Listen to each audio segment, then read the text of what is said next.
오늘 우리들에게 주시는 하나님의 말씀 받겠습니다.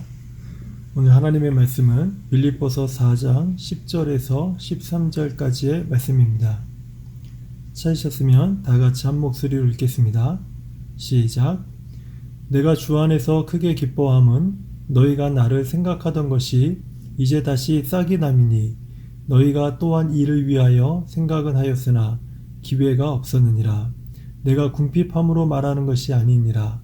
어떠한 형편에든지 나는 자족하기를 배웠노니 나는 비천에 처할 줄도 알고 풍부에 처할 줄도 알아. 모든 일 곧 배부름과 배고픔과 풍부와 궁핍에도 처할 줄 아는 일체의 비결을 배웠노라. 내게 능력 주시는 자 안에서 내가 모든 것을 할 수 있느니라. 아멘. 오늘은 이재문 전사님께서 만족의 비결이라는 제목으로 오늘 말씀을 증거해 주시겠습니다. 성도 여러분은 우리의 인생의 만족이 어디에 있다고 생각하십니까? 제가 인생을 이야기하기에는 아직 어리지만 저희들의 인생을 뒤돌아볼 때 학창시절에는 공부를 잘해서 좋은 성적을 받는 것이 저희들의 목표였고 또 좋은 대학에 가는 것이 목표였습니다. 그리고 대학 졸업 후에는 또 좋은 직장을 가지는 것이 저희들의 목표였고 그리고 결혼하고 그리고 나서는 집을 사는 게 또 목표였고 또 좋은 차를 사는 것도 목표였고 또 자녀들을 낳은 후에는 우리 자녀들이 좋은 교육을 받고 또 훌륭히 자라나는 것이 또 목표가 아닌가라는 생각을 해보았습니다. 조금씩은 저희가 이런 목표에서 차이가 있겠지만 우리가 이러한 하나의 목표를 달성할 때마다 그때마다 저희들은 만족감을 느꼈었습니다.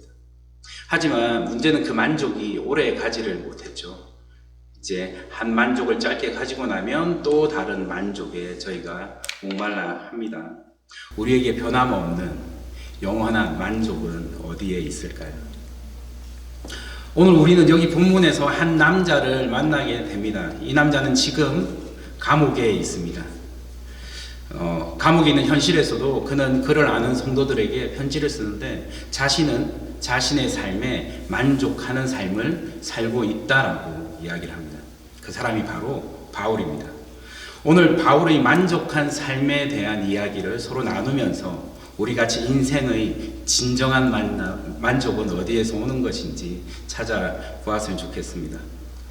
오늘 말씀은 바울이 자신에게 선물을 보낸 빌립보 교회 성도들에게 감사를 하는 내용입니다. 저희가 다 읽진 않았지만 17절을 보시면 빌립보 교회 성도들이 바울에게 선물을 주었다는 것을 알 수 있습니다. 성경에서는 선물이라고 이렇게 적혀져 있지만 현대적인 용어로 조금 바꿔보면 이것은 선교 헌금이라고 우리가 생각할 수 있을 것 같습니다. 이 빌립보서의 수취인이 되는 빌립보 교회는 바울의 2차 선교 여행 중에서 개척한 교회입니다. 우리가 사도행전 16장에서 그 내용을 확인할 수 있는데요. 그 내용은 바울과 실라가 빌립보라는 도시로 들어가서 그곳에서 비단을 파는 루디아라는 여자에게 그 복음을 전하고 그리고 그 복음을 전한 가운데서 감옥에 갇히게 됩니다. 하지만 바울과 실라가 감옥에 갇혀 있음에도 불구하고 계속적으로 찬양하고 말씀하고 하나님께 영광을 돌릴 때 기적적으로 그곳에 지진이 일어납니다. 그래서 지진이 일어나서 그 감옥문이 열리게 되고 그 사건으로 인해서 그 간수가 이제 자살을 하려고 할 때에 이 바울과 실라가 그 간수에게 복음을 전하고 그 간수와 그 가족들이 그 복음을 받아들이는 이 내용이 사도행전에 나온 빌립보 교회의 개척 내용입니다. 빌립보라는 지역 자체가 그 당시 무역의 중심지였다고 합니다. 그래서 부자들이 많았고 그래서 그 이후로도 바울에게 지속적으로 선교 헌금을 보낸 그런 교회입니다. 오늘 본문 10절을 보시면 이렇게 적혀 있습니다. 너희가 나를 생각하던 것이 이제 다시 싹이 남이니. 이 말씀을 통해서 우리는 빌립보 교회가 한동안 선교 헌금을 보내지 않다가 지금 감옥에 있는 바울에게 다시 선교 헌금을 보내고 있구나라는 것을 알 수 있습니다. 다시 싹이 남이니라는 표현이 다시 선교 헌금을 보낸다라는 그런 표현입니다. 바울이 이 선교 헌금에 대해서 매우 감사하는 편지를 쓰고 있지만 다른 한편으로는 이렇게 이야기하고 있습니다. 그 선교 헌금이 없어도 상관이 없다라고 말입니다. 다시 17절을 한 번 더 보시면 이렇게 적혀져 있습니다. 내가 선물을 구함이 아니요, 이렇게 적혀져 있습니다. 많은 학자들이 바울이 이렇게 말하는 이유를 그 시대의 문화의 그 배경을 찾고 있습니다. 지금 이 그리스 로마 문화에서 누군가가 도와주었을 때 그 도움을 받는 사람은 나중에 그 도움을 준 사람이 그 받는 사람에게 무엇인가를 요청했을 때 그 받는 사람은 그 사람의 부탁을 들어주게 되어 있습니다. 그러니까 지금 빌립보 교회에서 바울에게 선교 헌금을 이렇게 주는데, 이 선교 헌금을 준다는 것 자체가 나중에 빌립보 교회 사람들이 바울에게 무언가를 요청을 했을 때 바울은 그 문화의 배경으로는 그 부탁을 꼭 들어 주어야 한다는 것입니다. 그래서 바울은 여기서 어떻게 말을 하냐면요, 너희가 나에게 선교 헌금을 하지만 그 헌금은 하나님께 드리는 것이지 나에게 주는 것이 아니다 라고 말하고 있습니다. 혹시 이후에 이 헌금으로 인해서 빌립보 교회가 바울의 사역에 개입할 수 있는, 이래라 저래라 말할 수 있는 그런 여지를 아예 없애고 있는 것입니다. 어떻게 바울은 감옥에 있으면서도 이 선교 헌금에 대해서 이렇게 단호할 수가 있었을까요? 제 입장이라면, 제가 감옥에서 다른 사람들의 도움을 받는 입장이라면 그저 그냥 도와줘서 고맙다라고 할 것 같은데, 바울은 빌립보 교회 성도들에게 굳이 안 줘도 되는데 줬으니까 잘 쓰겠다, 이런 식의 말을 하고 있는 것입니다. 더군다나 그 당시의 로마 감옥은 지금의 감옥과는 비교할 수 없을 정도로 열악하고 외부의 도움 없이는 살아남기가 힘든 환경이었습니다. 그래서 실제로 바울이 감옥에 있는 동안 의사 누가가 계속해서 바울을 돌보았고, 디모데를 비롯한 많은 지인들이 바울을 방문해서 도움을 주었습니다. 한 사람의 도움도 너무나 소중한 이 상황에서 바울은 어떻게 빌립보 교회의 도움을 거절할 수도 있다라고 말하고 있는 것일까요? 바울은 어디서 이런 용기가 났을까요? 오늘 말씀을 보면 그저 자존심으로 하는 이야기는 아닌 것 같습니다. 그럼 저희가 말씀을 조금 더 보겠습니다. 11절입니다. 바울은 11절에서 이렇게 이야기하고 있습니다. 내가 어떠한 형편에든지 자족하기를 배웠노니 라고 말합니다. 여기서 자족으로 쓰인 영어 단어가 contentment, 만족이라는 단어입니다. 바울은 빌립보 교회 성도들에게 지금 감옥에 있는 이 상황에서 나는 만족하고 있다라고 이야기하고 있습니다. 저는 이번 주가 리딩 위크가 들어와서 시간이 조금 있었습니다. 그래서 영화 한 편을 볼 기회가 있었는데 넷플릭스에서 먼 훗날 우리라는 영화를 한 편 보았습니다. 중국 영화고요. 여기 남자 주인공 이름이 쟁칭이라는 남자 주인공이 나옵니다. 이 남자 주인공은 시골에서 베이징으로 대학을 가게 됩니다. 그리고 베이징에서 대학을 졸업하고 그리고 창업을 하는데 또 그 창업이 망합니다. 그러한 가운데서 사랑하는 여인을 만나고 또 시골에서 올라왔기 때문에 또 고향에 있는 가족을 그리워하고 그런 내용들이 혼합되어져 있는 제가 보기에는 재미있는 영화였습니다. 제가 시골에서 서울에 올라가서 이렇게 공부를 했던 경험이 있어서 저는 되게 저희 마음속에 공감이 되는 그런 내용들이 되게 많았습니다. 그 전체적인 이야기 속에서 그 영화의 대부분은 쟁칭이 살고 있던 그 열악한 삶에 대해서 초점을 맞추고 있었습니다. 화장실도 없는 단칸방이고요. 그리고 누가 버려놓은 소파를 주워와서 쓰는 에피소드도 있고, 그리고 무언가 음식을 먹을 때는 그 영화에서 쟁칭이 음식을 먹을 때 항상 라면을 먹고 있습니다. 그리고 추운 겨울에 택시를 타야 할지 혹은 말아야 할지 오랜 시간 고민하는 모습들도 보여줍니다. 하지만 그 쟁칭의 얼굴에는 항상 미소가 가득합니다. 그 미소가 가득한데도요, 그 쟁칭은 그 현실에 만족하지 않습니다. 계속해서 성공을 갈구합니다. 돈은 없지만 사랑하는 사람과 살 수 있는 그런 현실에서 쟁칭은 만족을 찾지 못합니다. 사실 누구든 그 쟁칭이 살고 있던 동물 우리와도 같은 그 단칸방을 한 번이라도 본다면 쟁칭이 그 삶에 만족하지 못하겠다라고 말할 수 있을 것이고 생각할 수 있을 것 같습니다. 근데 저는 그 모습을 보면서 바울의 감옥과 오버랩되는 부분들이 있었습니다. 바울의 감옥이 쟁칭의 단칸방보다 더 좋았을까요? 아니요. 저는 그렇게 생각하지 않습니다. 더군다나 감옥은 자유도 없지 않습니까?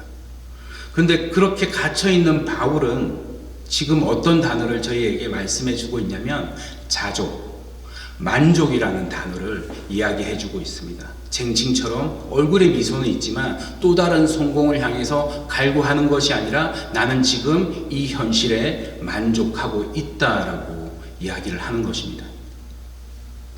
또 계속해서 저희가 12절 볼게요. 12절에서는 비천함과 풍부함, 그리고 배부름과 배고픔에서도 일체의 비결을 배웠다라고 바울은 이야기하고 있습니다.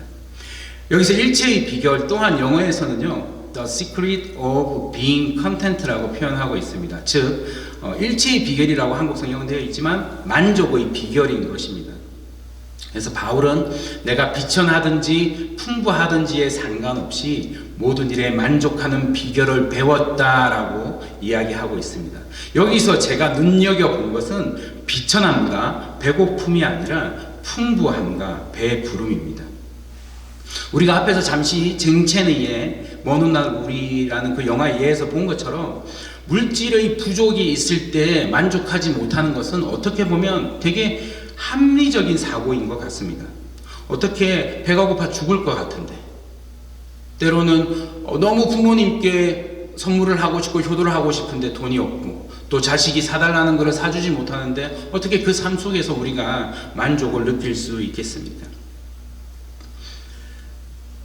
그런데 바울은 오히려 지금 그 반대의 경우에 대해서 또 이야기하고 있습니다. 지금은 바울이 어떤 상황에서도 만족하는 비결을 배웠지만 과거에는 그가 비천하고 배고픔에도 만족을 못한 적이 있었지만 풍부하고 배 부를 때도 만족하지 못했다라는 말을 하고 있는 것입니다. 정말 우리가 풍부한데도 만족을 하지 못할까요? 또 하나 의문이 드는 것은 바울이 과연 풍족한 때가 있기는 했을까요? 이런 생각을 했습니다. 그래서 성경과 어떤 역사적인 사료를 찾아볼 때 바울이 정말 풍족한 적이 있었더라고요. 그 말씀을 하려고 합니다. 바울은요, 원래 다소라는 지역에 살았는데 가족들의 전폭적인 지지로 다소에서 예루살렘으로 공부를 하러 옵니다. 마치 이제 한국에서 캐나다로 이렇게 공부를 하러 온 것처럼 그렇게 유학을 온 것입니다. 가족의 재력, 지지 없이는 그것은 불가능했을 것입니다. 그리고 정말 대단한 선생님 밑에서 공부를 하는데요. 가마리엘이라는, 저희 성경에도 나오는데 그 가마리엘이라는 그 대단한 학자 밑에서 공부를 합니다. 거기서 마치 지금 하버드 대학이나 프린스턴 혹은 예일 대학 같은 데서 공부를 하고 있는 것과 마찬가지입니다. 그리고 그가 다소에서 태어났기 때문에 그 당시에 또 가격으로도 값으로도 따질 수 없던 바울은 로마 시민권자에다가 얼마나 이 사람이 똑똑한지요, 3개 국어가 능통했습니다. 그래서 그리스어, 히브리어, 아람어에 능통을 했습니다. 그리고 유대인의 의회라고 할 수 있는 사내드린의 멤버였습니다. 사내드린의 멤버였다는 말은 지금과 조금의 의미상의 차이는 있지만 국회의원 정도의 어떤 지위를 가지고 있었다는 것입니다. 그리고 그가 그 다메섹 동산으로 이렇게 그 그리스도인들을 박해하러 달려갈 때 그 전에 대제사장을 찾아가서 그 사람들을 체포할 수 있는 그런 영장을 청구를 합니다. 그만큼 대제사장에게 그런 것들을 청구할 수 있을 만큼 사회적 지위가 있던 사람입니다. 어떻겠습니까? 모든 것이 자신 있지 않았겠습니까? 모든 것이 풍요롭고 만족스럽던 그였습니다. 하지만 바울은 예수님을 만난 후에 그의 삶이 바뀌었습니다. 빌립보서 3장 8절에는 저희가 잘 알고 있는 말씀인데요, 바울은 이런 말을 합니다. 그는 자신의 이러한 모든 세상적인 조건들을 배설물로 여긴다라고 말입니다. 바울은 만족하는 삶은 높은 학위, 똑똑한 두뇌, 사회적 지위에서 가질 수 없는 것이라고 이야기하고 있는 것입니다. 최근에 한국 방송을 한번 접할 기회가 있었는데요, 게스트로 나오신 분이 한국의 유명한 자동차 회사의 판매왕이시더라고요. 판매왕을 무려 17년 동안 하신 분이 텔레비전에 나왔었습니다. 그리고 그분이 연봉이 그 회사의 사장보다 더 높더라고요. 그래서 그분이 자동차 판매왕으로 성공하기 위해서 했던 노력들, 또 그 성취에 대한 보상들, 이런 이야기들을 하시는데 그 이야기가 너무 재밌더라고요. 그리고 그 재력이 아, 부럽다, 이런 생각을 했던 것 같습니다. 근데 제가 정말 저희 주목을 딱 끌었던 말이 있는데, 그분이 어떻게 이야기를 하시냐면요, 여러분 그거 아세요? 남자들에게도 갱년기 우울증이 있습니다, 이렇게 이야기하는 거예요. 처음에는 살짝 조금 사실은 웃겼거든요. 갱년기라는 말과 우울증이란 말이 합쳐지면서 처음에는 사실은 조금 미소를 지었는데, 조금 더 깊이 생각을 하다가 아, 저분이 우울증이 있구나 라는 생각이 들었습니다. 왠지 표정이 정말 슬펐거든요. 정말 많이 지쳐 보이는 표정이었거든요. 아, 그렇구나, 그런 생각을 했던 것 같습니다. 그 회사의 자동차 판매원들, 그 모든 판매원들이 우러러보는 그 판매원들의 정점에 있는 그분의 마음속에 있었던 것이 만족이 아니고요, 우울감과 허탈감이었습니다. 10억의 연봉으로도 채울 수 없는 그 마음의 만족은 어디에 있는 것일까요? 우리에게는 세상에서는 채워지지 않는, 만족되지 않는 그런 부분들이 있습니다. 때로는 가을을 타기도 하고요, 때로는 한겨울에 바다에 가서 바다를 바라보면서 절대고독을 느끼기도 합니다. 또 뭐 봄은 어떻습니까? 또 우리가 봄을 탄다라는 그런 이야기도 하지 않습니까? 항상 뭔가 채워지지 않는 그런 마음들이 우리에게 있는 것 같습니다. 우리는 하나님의 형상대로 지음을 받았기 때문에 세상의 것들로는 채울 수 없는, 하나님이 채우시지 않고는 채워지지 않는 그런 부분이 있습니다. 하나님이 채워야 할 바로 그 부분이 우리가 찾고 있는 만족인 것입니다. 바울의 말처럼 만족은 배고픔과 배부름, 고난과 풍부함에 있지 않은 것 같습니다. 다시 11절과 12절을 보시면 바울은 자신이 부족하던 풍족하던 만족할 수 있는 비결을 배웠다라고 말하고 있습니다. 배웠다라고요. 처음부터 그런 마음을 가지고 태어난 게 아니고 바울은 배웠다라고 이야기를 하고 있습니다. 이 배웠다라는 동사는 현재 완료형으로 표현되어 있고, 즉 과거로부터 지금까지 경험을 통해서 배워왔다라는 이야기입니다. 예수님을 만난 후에 바울은 그 만족의 경험을 통해서 예수님과의 만남의 경험을 통해서 그 만족을 배우게 되는데요. 어떻게 그 만족의 비결을 가지게 되었는지 그 답은 우리가 13절에서 찾을 수가 있습니다. 13절입니다. 내게 능력 주시는 자 안에서 내가 모든 것을 할 수 있느니라. 자, 이 말씀은요, 학교에서 성경 해석학을 배울 때 가장 잘못 해석되어지는 성경 구절 중에 1등이라고 배웠습니다.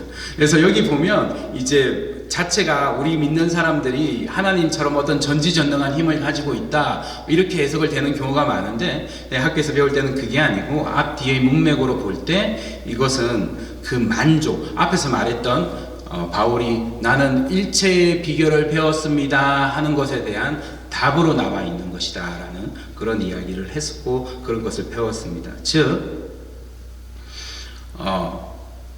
바울은 이렇게 이야기하는 것입니다. 내가 인생을 살아오면서 언제나 만족하는 비결을 배웠는데, 그 비결이 뭐냐면 내가 예수 안에서 힘을 얻기 때문이야 라고 말하고 있는 것입니다. 오늘 설교를 통해서 제가 여러분들께 부탁드리고 싶은 것이 이것입니다. 예수 안에 있으라는 것입니다. 세상에 어떤 풍파가 닥쳐올 때도, 내 마음속에 어떤 소용돌이가 칠 때에도 우리가 예수님 안에 있을 때 예수님이 잔잔하라 이렇게 한마디 하시면 그 모든 것들이 잔잔해지고 예수님 말에 순종하게 되는 것입니다. 바울이 그의 인생을 통해서 예수 안에 있을 때 그가 만족하고 있다는 것을 배운 것처럼, 하나님은 오늘 우리의 인생을 통해서도, 때로는 우리의 고난을 통해서, 때로는 우리의 풍요로움을 통해서 우리에게 만족을 가르쳐 주시고 있습니다. 우리의 주변의 상황과는 상관없는 진정한 평안은 우리가 예수님 안에 있을 때, 하나님과 좋은 관계 안에 있을 때 우리가 누릴 수가 있는 것입니다. 첫 번째로요, 하나님이 주시는 평안을 누리기 위해서 우리가 가져야 할 마음은 바로 믿음입니다. 어떤 분들은 그분들의 인생에서 보여주셨던 하나님의 응답을 통해서 이미 이 만족의 일체의 비결을 알고 있는 분도 계실 것입니다. 예수 안에 있으면 내가 만족할 수 있다는 것을 알고 있는 분도 있을 것입니다. 예수 안에 평안이 있고 예수 안에 은혜가 있다는 것을 알지만, 그걸 너무나 잘 알지만 때로는 우리의 약한 믿음이 그 평안을 예수님에게서 찾는 게 아니라 세상에서 찾게 됩니다. 마치 이스라엘 백성들이, 하나님이 그 이스라엘 백성들을 만나와 메추라기로 먹이시고 그리고 구름 기둥 불 기둥으로 그들을 보호하여 주셨음에도 조그마한 불평에도 조그마한 고생에도 고난에도 하나님께 불평을 하고 아세라와 바알에게 절하면서 그들의 만족을 느꼈던 것처럼 말입니다. 비록 우리의 삶이 우리가 원하는 대로 되지 않더라도, 우리가 정말 하고 싶은 대로 되지 않더라도, 우리는 모든 것을 합하여서 선을 이루시는 하나님, 우리에게 하셨던 약속을 지키시는 신실하신 하나님을 굳건히 믿을 때에 우리는 고난과 고통 속에서도 희망과 소망을 가질 수 있는 것입니다. 우리에게 주어진 삶의 상황과는 상관없는 그런 만족을 우리는 느낄 수 있을 것입니다. 두 번째로 우리가 믿음과 함께 하나님께 드려야 하는 것이 있는데요, 그것은 바로 순종입니다. 이 순종은 다른 말로 하면요, 자기 부인이라고 합니다. 우리가 하나님을 믿는다면 우리는 철저히 자기 부인을 해야 합니다. 나는 할 수 없고 나는 능력 없지만 주님은 할 수 있다라고 인정해야 합니다. 바울의 고백처럼 오직 우리에게 능력 주시는 자, 그분 안에서 우리는 모든 것을 할 수 있습니다. 우리의 믿음의 사람들은 우리의 성질대로, 우리의 지혜대로 판단하고 행동하지 않습니다. 주님께 맡겨드리고 주님께 판단을 넘겨드립니다. 그런 순종의 마음을 우리 마음속에 가지고 있어야 합니다. 이러한 순종을 자기 부인 외에 또 다른 말로 내려놓음이라고 표현합니다. 그 내려놓음은 내 안에 있는 나의 마음을 내려놓고 나의 고집과 나의 주장을 내려놓고 우리가 우리의 인생을 통해서 배웠던 예수님의 사랑을 우리 마음속에 들여놓는 것입니다. 우리 마음을 비워내고 우리 마음을 하나님이 주시는 말씀으로 채워야 합니다.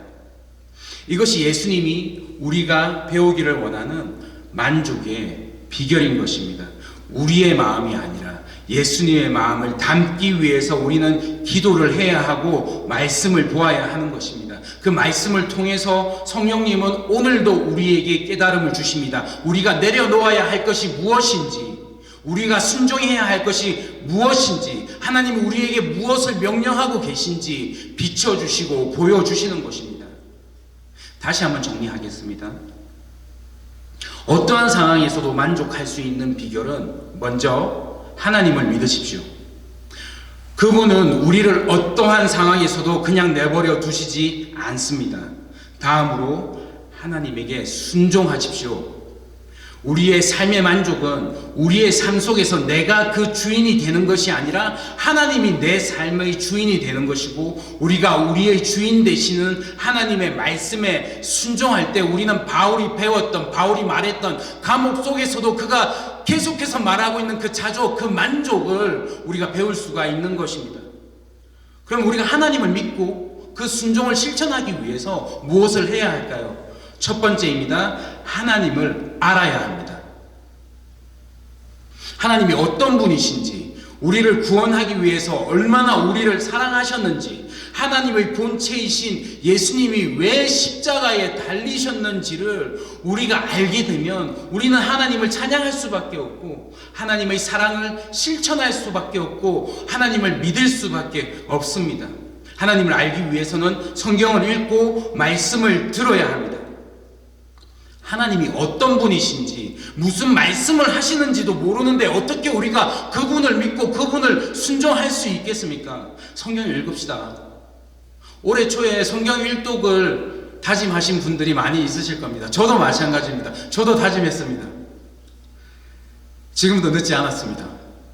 아직 저희에게는 이수신 장군은 12척의 배가 남아있다고 했지만 저희에게는 11월과 12월이 남아있습니다. 읽읍시다. 하나님을 압시다. 그리고 어떤 분들은 성경 필사 이야기를 하시더라고요. 너무 좋은 아이디어입니다. 성경 필사도 너무 좋고요.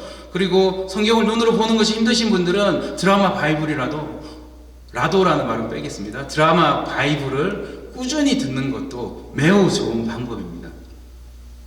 두 번째로 다시 말씀드릴게요. 첫 번째로는 하나님을 알아야 합니다. 하나님을 알아야지 우리가 하나님을 믿을 수 있고 하나님 말씀에 순종할 수 있습니다. 두 번째입니다. 우리는 하나님과 관계를 가져야 합니다.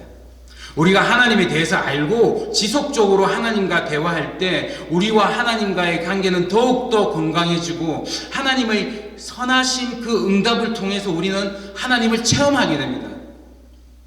하나님은 우리가 하나님과 대화하는 방법을 가르쳐 주셨습니다. 우리는 시간을 내서 기도해야 합니다. 우리가 부르짖을 때 하나님은 우리에게 말씀하실 것입니다. 우리의 마음이 혼란스러울 때 우리는 먼저 하나님을 찾아야 합니다. 그렇게 기도를 통해서 하나님의 응답을 받는 체험이 있을 때 우리는 하나님이 주시는 평안을 누릴 것입니다. 한 가지 더 이야기하고 싶습니다. 저희 믿음과 순종, 그리고 저희가 그 만족을 가지기 위해서 하나 더 이야기를 하자면 감사입니다. 우리는 감사하는 삶을 살아야 합니다. 하나님이 이렇게 우리에게 생명 주시고 우리에게 은혜도 주시고 그리고 평안도 주셨는데 우리는 하나님께서 우리에게 주신 것에 대해서는 감사하지 못하고 받지 못한 것에 대해서 불평만 하고 있지는 않습니까? 불평은 누구나 할 수 있습니다. 누구나 할 수 있는 것이 불평입니다. 하지만 감사는요, 성도가 하나님을 영화롭게 하는 귀한 마음의 간증입니다. 하나님이 이러한 간증을 들을 때 얼마나 기쁘시겠습니까? 얼마나 그 마음이 시원하시겠습니까? 애굽에서 나온 이스라엘 백성들이 감사하지 못할 때 모든 출애굽의 1세대 이스라엘 백성들은 광야에서 죽었습니다. 하지만 하나님의 인도하심을 감사한 두 사람이 있습니다. 갈렙과 요수아만이 1세대와 함께 하나님이 약속하신 땅 가나안으로 가는 그런 영광에 참여할 수가 있었습니다. 감사로 제사를 드리는 자가 하나님을 영화롭게 합니다. 누구나 할 수 있는 불평을 멈추시고 주신 자도 하나님이시고 가져가실 자도 하나님이십니다. 하나님의 주권을 인정하시고 그 성실하시고 그 신실하심에 저희가 감사하는 삶을 살아야 하겠습니다. 혹시 간절히 하나님을 원하고 그리고 그 은혜 가운데서 살기 원하시는데 혼자서 말씀 보거나 혼자서 기도하시기가 어려우신 분이 있으십니까? 우리에게는 하나님이 주신 아름다운 공동체, 교회가 있습니다. 그리고 순이 있습니다. 순장님들에게 부탁하시고 저희 사역자들에게 말씀해 주십시오. 저희는 그것 때문에 존재하는 사람들입니다. 여러분들과 함께, 성도님들과 함께, 우리 함께 말씀 보기 원하고 또 함께 기도하길 원합니다. 코로나로 인해서 제약이 있지만 불러주시면 정말 감사하는 마음으로 달려가서 같이 말씀 나누고 같이 기도하겠습니다. 우리 같이 빌립보서 1장 2절 말씀을 읽고 오늘 설교를 마무리하려고 합니다. 같이 찾아볼게요. 빌립보서 1장 2절 말씀입니다. 바울이 옥중서신 감옥에서 쓴 편지들에서 항상 있었던 바울의 고백입니다. 어떻게 감옥에 있는 사람이 이런 고백을 할 수 있을까? 이렇게 축복할 수 있을까? 라는 생각을 하게 됩니다. 같이 읽을게요. 시작. 하나님 우리 아버지와 주 예수 그리스도로부터 은혜와 평강이 너에게 있을지어다. 아멘. 아멘. 오늘은 두 가지를 놓고 기도하겠습니다. 먼저는 우리 지체들의, 우리 에베네셀 가족들의 믿음을 위해서 기도하면 좋겠습니다. 저희가 긴 코비드 사태를 겪으면서 우리의 믿음이 많이 약해져 있구나라는 생각을 하게 됩니다. 우리의 기도를 필요로 하시는 성도님들이 많이 있습니다. 지금 생각나는 지체들, 그리고 순 식구들, 그리고 우리 청년들, 그리고 우리 자신, 우리 가족의 믿음을 위해서 간절히 기도하는 시간을 가지고 싶습니다. 기도를 통해서 하나님께 아뢰고 또 그 응답을 받을 때, 우리가 하나님과의 건강한 관계를 회복할 때 우리는 그 만족 가운데서 하나님을 찬양할 수 있을 것입니다. 지금 같이 기도하겠습니다. 사랑의 주님, 감사드립니다. 아버지 하나님, 부족한 가운데서 오늘 말씀 전하게 해주시고, 아버지 하나님, 믿음이 무엇인지 순종이 무엇인지 생각하게 해주시며 감사를 드립니다. 아버지, 더욱더 믿음으로 나가기를 원합니다. 아버지, 더욱더 주님을 알기를 원합니다. 아버지, 굳건한 믿음으로 주님 안에서 평안을 찾기를 원합니다. 아버지, 굳건한 믿음으로 주님 안에서 만족을 찾기를 원합니다. 아버지, 코비드를 통해서 아버지, 이것을 인하여서 많은 사람들이, 우리 많은 성도들이 아버지 힘들어하고 약해져 있고, 아버지가 서로 바라보지 못하고, 아버지 하나님 언택트로 아버지 뉴노멀이라는 야언으로 아버지 하나님 이것들을 정의하고 있지만, 아버지 하나님, 저희는 아버지 그런 것들로 이것들을 정의하지 않습니다. 아버지 하나님, 모든 것이 주님의 은혜이고, 아버지 모든 것이 주님께 감사할 제목이고, 아버지 모든 것이 주님께서 아버지여 저희의 만족을 위해서 주시는 아버지 그 과정이라고 생각합니다. 하지만 아버지, 믿음이 부족한 아버지 우리 지체들, 아버지 고난을 계속 겪고 있는 우리의 지체들, 아버지 부족함을 겪고 있는 우리의 지체들, 아버지 어려움 속에 있는 아버지 우리의 지체들, 아버지 풍부함 속에서도 아버지 때로는 오히려 아버지 하나님 너무나 많은 가운데서도 아버지 주님을 잃어버리고 있는 우리 지체들이 있습니다. 아버지 우리 청년들이 있습니다. 아버지 우리 아버지 하나님 뉴스가 있습니다. 주일학교가 있습니다. 아버지 남전도회 존대가 있고, 아버지요 MNS 교회가 있습니다. 아버지 그 머리 위에 아버지요 주말 머리 대신 예수 그리스도, 아버지 주님 아버지 이름을 부르고, 아버지 그 이름을 외쳐 부르고, 아버지가 말씀을 읽고, 아버지 주님의 이름을 아버지 하나님 우선 제 마음속에 새길 때에 아버지 하나님 이 교회가 정말 주님 안에서 하나 될 수 있게 해주시고, 아버지 정말 이 교회가 아버지 주님 안에서 그 믿음으로 아버지 믿음으로 굳건히 나갈 수 있게 해주겠습니다. 아버지 하나님, 정말 저희가 무엇으로 나가겠습니까? 무엇을 믿겠습니까? 아버지 저희는 할 수 없습니다. 아버지요 정말 나를 내려놓기를 원합니다. 우리 자신들을 내려놓기를 원합니다. 아버지 하나님, 우리가 무슨 대단한 존재입니까? 아버지 우리 행위로서는 아버지 구원받을 수 없는 어떤 행위로도 아버지 주님의 은혜로서는 은혜가 아니고는 아무것도 할 수 없는 아버지 저희 아버지 마음을 내려놓게 해주시고, 아버지 그는 주 말씀을 아버지 믿음으로 아버지 믿게 하여 주시옵소서. 아버지 하나님, 한 명 한 명 아버지 이름을 불러봅니다. 아버지 생각을 또 올려봅니다. 아버지 주님 앞에 아버지 올려드립니다.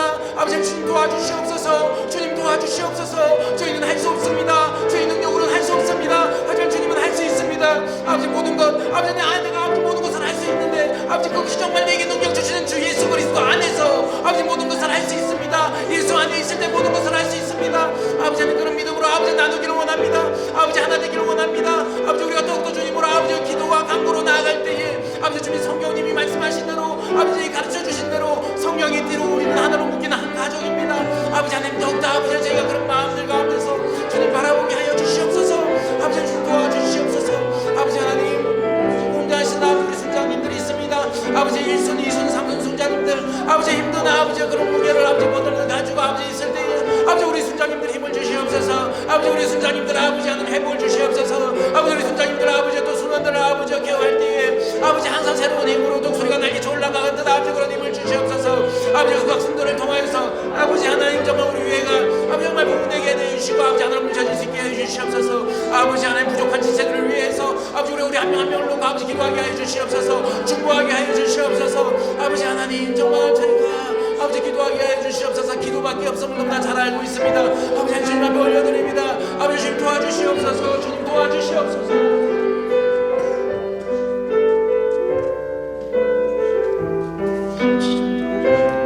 내가 주인 삼은,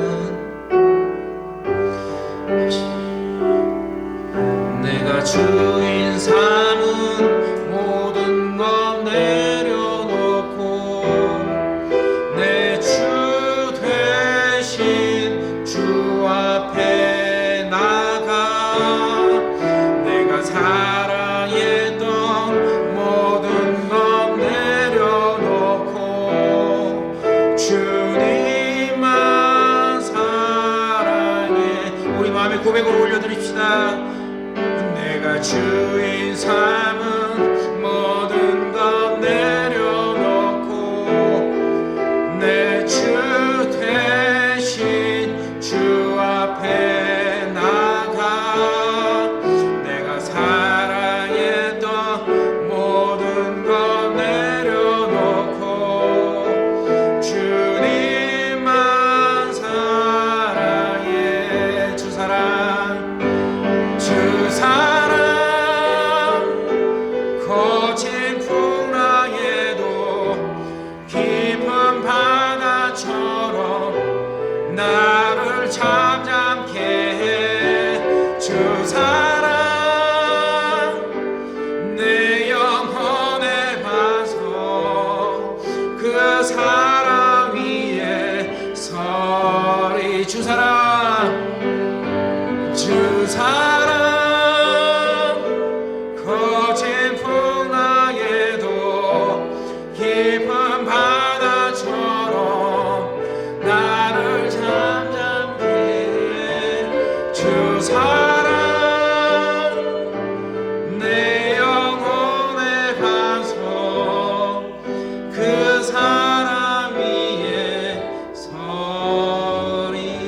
하나님의 뜻에 순종할 수 있게 해달라고 기도했으면 좋겠습니다. 가사처럼요, 거친 풍랑 속에서도, 우리 마음의 소용돌이 속에서도, 우리 육신의 아픔 속에서도, 물리적인 고통 속에서도 예수님 한 번만 잠잠하라 하시면 다 순종합니다. 이 시간 그렇게 기도했으면 좋겠습니다. 우리가 우리 마음속에 우리의 방법으로 해보지 않았습니까? 우리의 고집으로도 해보지 않았습니까? 우리의 자존심으로도 해보지 않았습니까? 내려놓기를 원합니다. 내려놓기를 원합니다. 자기 부인하기를 원합니다. 우리 할 수 없다라고 주님 앞에 고백하기를 원합니다. 오직 주님의 방법, 주님의 원하심, 주님의 사랑으로 참 우리 마음 채워달라고 기도했으면 좋겠습니다. 혹시 오늘 말씀 중에 하나님의 순종의 명령을 들으셨다면 순종하기를 원합니다. 그 말씀에 순종하기를 원합니다. 너무나 고통스럽고 내 자신을 내려놓는 거, 내 자신을 부인하는 거 너무나 힘들지만 그 순종 후에는 더할 수 없는 하나님의 은혜가 함께 하실 것입니다. 그런 믿음으로의 시간, 그 순종에 대한 확신으로 기도하기를 원합니다. 내려놓기를 원합니다. 다 같이 기도하겠습니다. 아버지 하나님, 정말 주님 아버지께서 우리의 주인 되기를 원합니다. 아버지, 내만의 고집으로 내 자존심으로 똘똘 뭉쳐서 아버지와 주님의 아버지 믿는다고 하면서도 아버지 한쪽으로 제껴놓고 아버지 저는 저 생각만 했습니다. 아버지 제 마음만 중요하다고 생각했습니다. 아버지 제 생각만 중요하다고 했습니다. 제 방법이 최고라고 생각을 했습니다. 아버지 하나님, 제 고집만이 최고라고 생각했습니다. 하지만 아버지요, 정말 아버지 주님 앞에 순종하기를 원합니다. 아버지 하나님, 내가 내 자신을 부인하기를 원합니다. 아버지 어떻게 해서야지 아버지 바울이 만족할 수 있겠습니까? 아버지 그 감옥 속에서도 만족하는 비결이 무엇이었겠습니까? 아버지 그가 욕심이 없었겠습니까? 아버지 그가 고집이 없겠습니까? 아버지요, 정말 학력을 가지고 지식을 가지고 있고 아버지 한 지위를 가지고 있는 그 바울이 아버지 주님 앞에 그 자신을 내려놓았습니다. 아버지 그 모든 것들이 배설물과 같다고 이야기하였습니다. 아버지 저도 정말 닮고 싶습니다. 아버지 제 자신심, 아버지 제 고집, 제가 가지고 있는 것들, 아버지요 제 마음속에 있는 노력들, 아버지 전부 아버지 주님 아버지 정말 내려놓고 싶습니다. 아버지 너무나 고통스럽지만 아버지 그곳에서 주님의 사랑만을 채우고 싶습니다. 아버지 도와주시옵소서. 내가 할 수 없습니다. 내가 할 수 없어서 아버지 주님 앞에 고백합니다. 아버지 하지만 아버지 주님이 주시는 그 만족이 어떤 것인지 알고 있습니다. 아버지요 정말 어떤 상황에서도 변하지 않는 그 만족이 어떤 것인지 알고 있습니다. 아버지 그 만족으로 살고 싶습니다. 아버지 그 갈증을 채우고 싶습니다. 주님 도와주시옵소서. 주님 도와주시옵소서. 순종하게 해주시옵소서. 어느 순간 어느 때 주님 아버지께서 말씀하실 때 아버지 제 육신의 것들, 제 마음속의 것들, 제 고집들을 아버지여 내려놓게 하여 주시옵소서. 주님의 사랑으로 채워주시옵소서. 아버지 하나님, 정말 우리 교회가 그렇게 되기를 원합니다. 아버지 우리 순들이 그렇게 되기를 원합니다. 아버지 우리 청년들이 그렇게 되기를 원합니다. 아버지 우리 사역자들이 그렇게 되기를 원합니다. 아버지 우리 집사님들이 그렇게 되기를 원합니다. 아버지 우리가 우리 자신을 내려놓고 아버지 주님 말씀에 순종하고 따라가려고 정말 아버지 애를 쓰고 또 애를 쓰고 아버지 하나님 정말 아버지 정말 주님 아버지 주신 그 생명이 감사해서 저희가 애를 쓸 때에 아버지 하나님 도와주시옵소서. 아버지 하나님 도와주시옵소서. 순간순간 내려놓게 해주시옵소서. 우리 마음을 순하게 하여 주시옵소서. 아버지 우리 길을 순하게 하여 주시옵소서. 주님 말씀 듣게 하여 주시고 그 말씀대로 살게 하여 주시옵소서. 진짜 감사합니다. 주 사랑